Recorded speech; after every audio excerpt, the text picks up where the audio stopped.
Je propose que nous puissions continuer toujours dans ce passage d'Ésaïe chapitre 9 à partir du verset 5. Donc je rappelle un peu le contexte. Ésaïe a reçu une révélation du Saint-Esprit, une révélation de l'Éternel sur la venue de Jésus-Christ, et on est là un peu plus de 700 ans avant la naissance de Jésus-Christ, avant le fait que Christ s'incarne en Marie.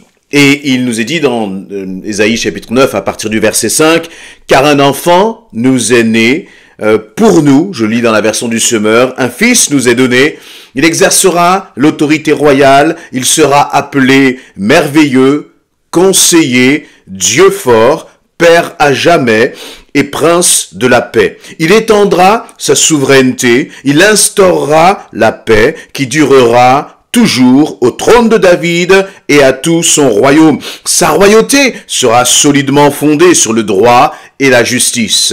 Et dès à présent et pour l'éternité, voilà ce que fera le Seigneur des armées célestes dans son ardent amour. Dans la précédente parole du jour, j'avais mis l'emphase sur cette dimension de l'autorité royale, du fait que ce fils qui va venir, eh bien, il va exercer l'autorité royale. Là, j'aimerais qu'on avance sur ce deuxième aspect qui nous est révélé là de Jésus. Il nous est dit, il sera appelé merveilleux conseiller. Merveilleux conseiller. Est-ce que nous réalisons que Jésus-Christ est défini, ça fait partie de ses caractéristiques, merveilleux conseiller. À quel point c'est important pour toi et pour moi. À quel point c'est important de savoir que dans toutes les décisions de nos vies, nous avons à nos côtés, nous avons en nous un merveilleux conseiller. Je dirais même le merveilleux conseiller. Le conseiller par excellence, et il s'appelle Jésus-Christ. Tu es célibataire, tu dois prendre une décision d'engagement, tu hésites, tu te poses des questions, consulte ton Seigneur. C'est en lui que tu vas trouver les réponses. C'est en lui que tu vas savoir justement si la décision que tu prends est sage ou non, ou s'il y a peut-être qu'il faut corriger encore certains points, éprouver encore certains points avant de t'engager. Tu es marié, tu as ton épouse, ton époux, tu passes par des moments difficiles, là aussi il y a des décisions à prendre. La question est de savoir, est-ce que tu réalises que en Jésus-Christ, tu as un merveilleux conseiller? Mais ce conseiller-là, pour entendre son conseil, il faut passer du temps avec lui. Tu es étudiant, tu dois prendre des décisions pour ta carrière. Tu es adulte aussi, peut-être est-ce que tu dois accepter ce prochain poste. Tu ne sais plus trop, tu ne sais pas ce qu'il faut faire. En l'Éternel, tu as un merveilleux conseiller. Maintenant, la question est de savoir comment peut-on entendre, comment peut-on recevoir les conseils de l'Éternel. Parce que c'est bien d'avoir un merveilleux conseiller, mais si nous n'entendons pas, si nous ne recevons pas les conseils de ce merveilleux conseiller, eh bien, ça ne servirait à rien d'avoir un merveilleux conseiller. La question est de savoir, et beaucoup se posent la question, mais comment fait-on pour entendre la voix de Dieu, pour écouter Dieu? C'est extrêmement simple. Et je le rappelle régulièrement lorsqu'on me pose cette question. Un enfant saura toujours reconnaître la voix de ses parents, même dans la foule.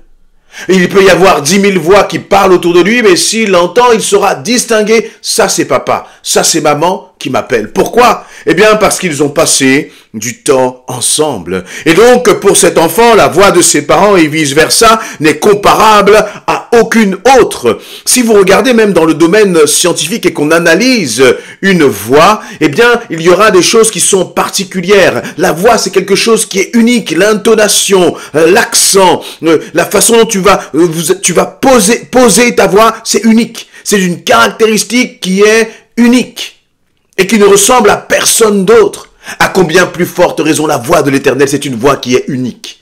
Mais seuls ceux qui vont passer du temps dans sa présence vont pouvoir distinguer entre leurs propres pensées et les pensées que pose le Saint-Esprit dans leur cœur. Et vous voyez le Saint-Esprit, comment il fait? Eh bien, il travaille aussi dans Il travaille dans la longueur, c'est-à-dire ou dans la durée. Vous n'allez peut-être pas toujours entendre tout de suite ou distinguer tout de suite la voix du Seigneur. Mais plus vous allez chercher sa face, plus vous allez désirer, rechercher la volonté de Dieu. Parce que derrière, l'important c'est ça. Si tu désires réellement chercher la volonté de Dieu, recevoir la volonté de Dieu, tu vas faire des efforts, tu vas y passer du temps. Si c'est pour toi fondamental, si c'est pour toi important d'entendre, de savoir ce que Dieu veut, tu vas chercher. Jésus va dire, celui qui cherche, il va trouver. Et on va répondre à celui qui demande, il va recevoir. Oui, parce que si c'est important pour moi, vous voyez, si je dois contacter quelqu'un qui est haut placé pour faire avancer un dossier, je ne sais quoi d'autre, si j'ai besoin d'une réponse, je vais insister. Je vais être comme cette femme dans la parabole que Jésus va raconter de cette femme qui va être insistante à l'égard de ce juge parce qu'elle a besoin d'obtenir une réponse et cette réponse est importante. Parfois nous disons, je n'entends pas la voix de Dieu, oui, parce que comme tu n'as pas entendu, Dieu n'a pas répondu tout de suite, tu vas laisser tomber, mais est-ce que tu désirais réellement entendre la voix de Dieu? Est-ce que réellement tu avais besoin de la réponse de l'Éternel? Est-ce que pour toi, obtenir la réponse de l'Éternel était fondamental, vital? Alors si c'était fondamental et vital, cela nous pousse justement à passer du temps dans la présence de l'Éternel. En disant, Seigneur, je ne peux pas me décider, je ne peux pas prendre une décision parce que je ne t'ai pas entendu. Je ne dis pas que systématiquement, nous avons besoin de recevoir une décision du Seigneur pour avancer.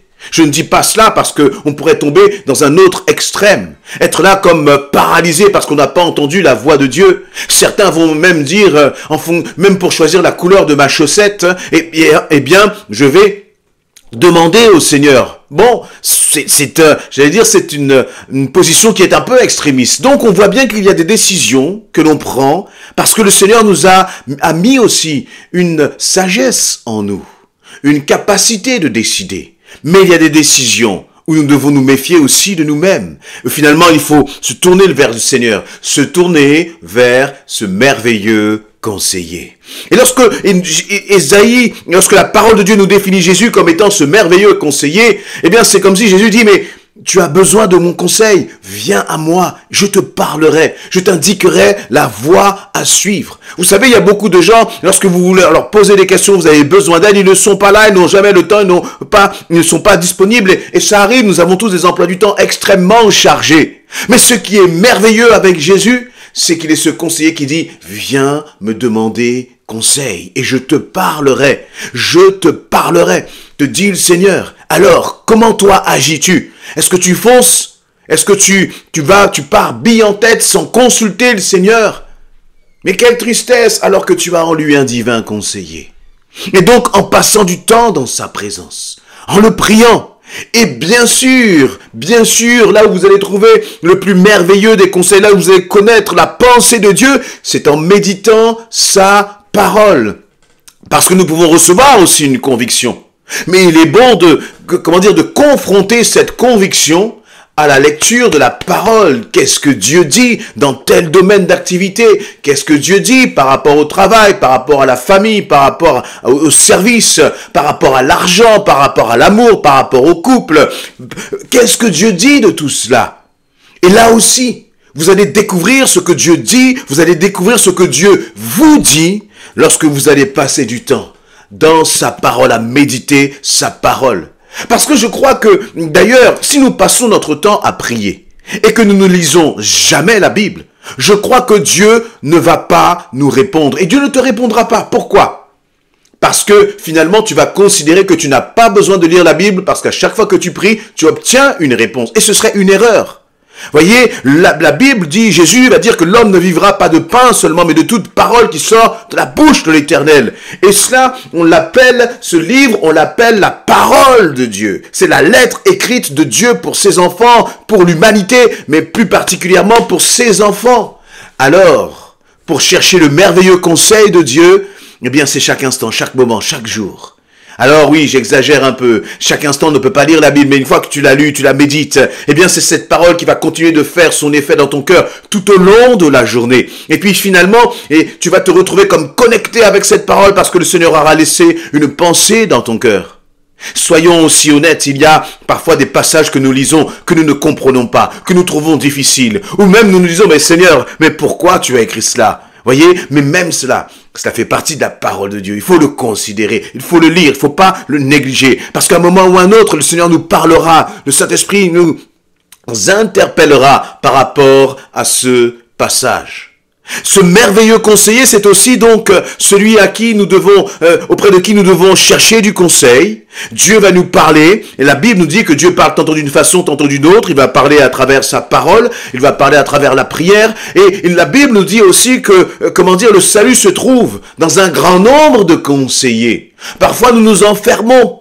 Parfois, nous n'allons pas voir, tu peux aller voir quelqu'un qui est fiable spirituellement, quelqu'un qui connaît la parole et qui là aussi peut t'accompagner dans les conseils. Ça peut être un pasteur, ça peut être un ancien, ça peut être un référent spirituel, mais là aussi je crois qu'il est bon parce que trop souvent nous nous enfermons avec nos propres pensées, parfois même avec notre propre compréhension de la parole de Dieu.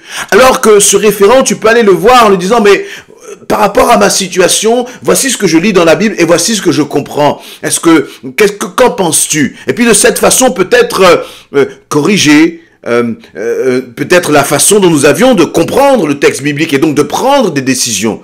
Mais peut-être aussi confirmer ce que le Seigneur avait mis dans notre cœur. Mais je le répète, la parole nous dit que le salut se trouve dans le grand nombre de conseillers. Alors là aussi, il ne faut pas s'isoler, surtout lorsqu'on a des décisions importantes à prendre. Je ne dis pas qu'on doit partager avec tout le monde, mais on peut trouver 1, 2 ou 3 personnes fiables à qui justement on peut partager et qui vont toujours nous ramener à la parole. Maintenant qu'on a entendu le conseil de ce merveilleux conseiller, ce n'est pas tout.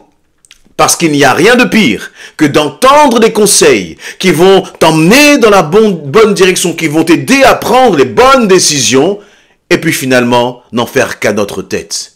Là, c'est une question finalement d'obéissance à ce que Dieu me dit.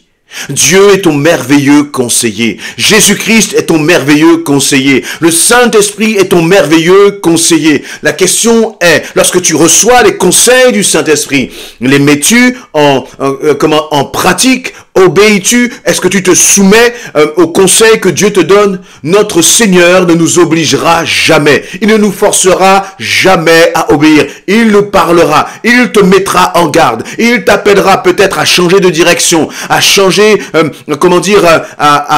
ne pas prendre une telle décision. La question est, si le conseil ne te plaît pas, si le conseil ne va pas dans ton sens, si le conseil du merveilleux conseiller ne va pas dans le sens que tu voulais, vas-tu obéir? Laissez-moi vous dire qu'il est appelé merveilleux conseiller parce que ses conseils produisent la bénédiction, parce que ses conseils produisent la paix, parce que ses conseils produisent le repos et la joie dans nos vies. Et donc, nous ne devons pas résister, mais au contraire dire, Seigneur, c'est vrai que c'est difficile pour moi, mais je vais écouter ton conseil parce que c'est toi, le merveilleux conseiller. Amen.